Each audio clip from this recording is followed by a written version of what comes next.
한국 외교관의 성추행 의혹 협조, 수사 협조를 요구한 것에 대해서 또 책임지고 우리 정부가 해결해야 된다는 말씀드리겠습니다. 오늘 더불어민주당이 임대차 3법을 법사위에서 처리했습니다.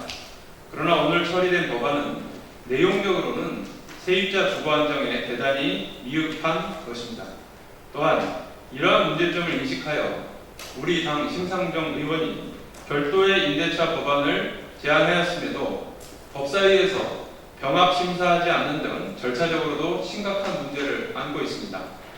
민주당이 처리한 법안은 세입자 계약갱신 청구권을 2년 더하기 2년 총 4년으로 하는 것인데, 이는 이미 임차인들의 평균 거주 기간이 3.2년인 상황에서 현실을 개선하는 것이 아니라 그냥 인정한 것에 불과합니다. 요금 좀 다시 하겠습니다.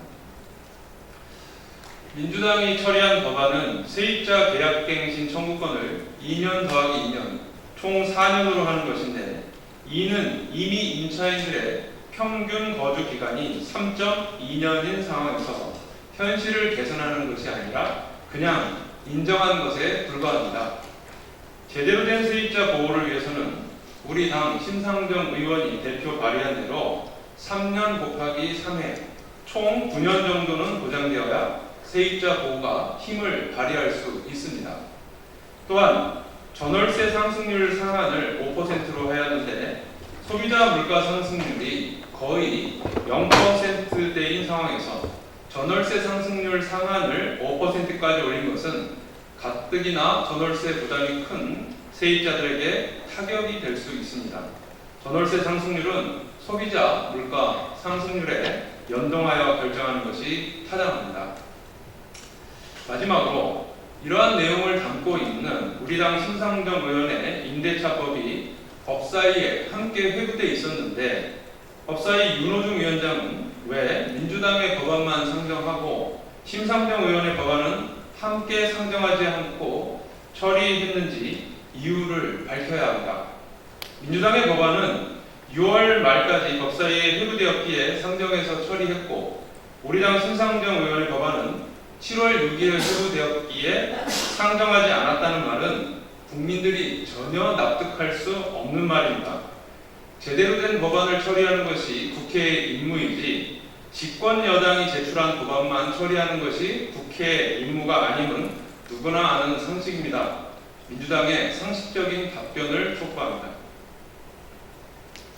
다음으로 2014년 관련 지난 26일 MBC 스트레이트를 통해 2014년 통과된 부동산 3법 개정안에 대한 내용이 보도되었습니다. 당시 부동산 3법 개정안 통과에 찬성표를 던진 국회의원은 총 127명으로 이 중 강남 3구 아파트 보유 의원은 새누리당 소속 의원이 44명, 새정치민주연합 소속 의원은 5명이었습니다. 이들 중 재건축 보유 대상 아파트를 보유한 의원은 21명으로 모두 새누리당 소속이었습니다. 그리고 해당 개정안이 통과된 이후 집값은 급속도로 상승하기 시작했습니다. 개정안의 통과로 미래통합당 주호영 원내대표의 22억 원 아파트는 2배가 넘는 45억 원으로 폭등했으며, 윤영석 의원의 재건축 아파트는 3배로 폭등했고, 이현승, 윤지혁 의원 등의 아파트도 2배로 가치가 상승했습니다. 박덕흠 의원의 경우 무려 73억 원이라는 어마어마한 이득을 벌여들였습니다.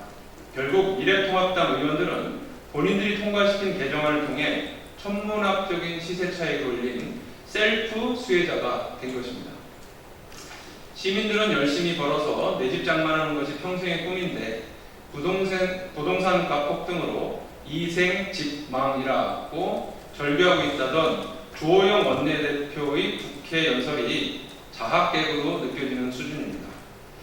셀프 수혜로 막대한 차익을 올려놓고 부동산 가격 상승에 대한 책임을 현 정부의 탓으로만 돌리는 주호영 원내대표를 비롯한 통합당 의원들의 표리부동 태도야말로 국민들을 절규하게 하고 있습니다.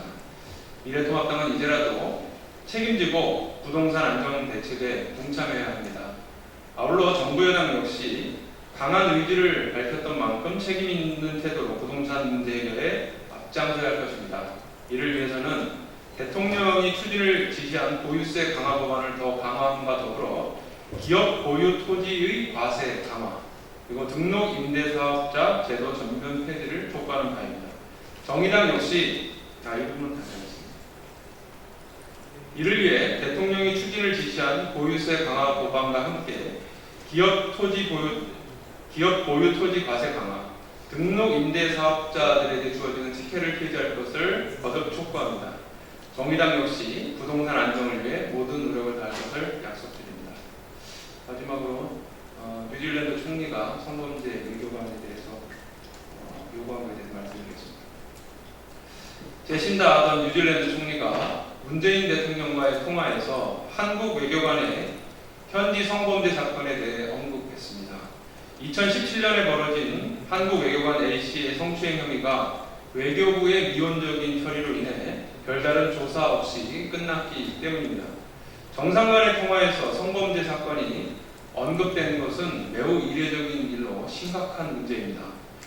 2017년에 이뤄진 성범죄가 아직까지 해결되지 못한 것은 한국 정부의 책임이 큽니다.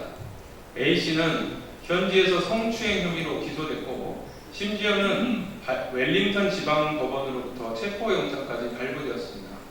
그럼에도 당시 외교부는 A씨를 자체 조사해 1개월 감봉이라는 솜방망이 처벌만을 내린 뒤 사건을 종결했습니다. 의도적으로 협조를 거부하고 있는 것은 아닌지 의심까지 가능해 합니다. 그동안 성범죄에 솜방망이 처벌로 일관했던 한국의 민낯이 타국에까지 알려지게 된 일입니다. 국제적 망신이 따로 없습니다. 더 문제는 해외에 파견된 외교관들의 성추행 논란이 끊이지 않고 있다는 것입니다. 심지어는 미성년자를 성추행했던 일까지 있었습니다. 외교부가 성범죄가 터질 때마다 재발 방지를 약속했지만 아직도 공연불에 그치고 있습니다. 명백한 진상규명 없이 미온적인 처벌이 계속되기 때문에 성범죄가 끊이지 않는 것을 정부만 모르고 있는 것은 아닌지 우려스럽습니다. 피해자는 국적을 가리지 않습니다. 정부는 지금 당장 성추행 혐의에 대해 뉴질랜드 정부의 조사에 적극 협조해야 할 것이며 의혹이 없도록 진상을 명명백백히 규명해야 할 것입니다. 이상입니다.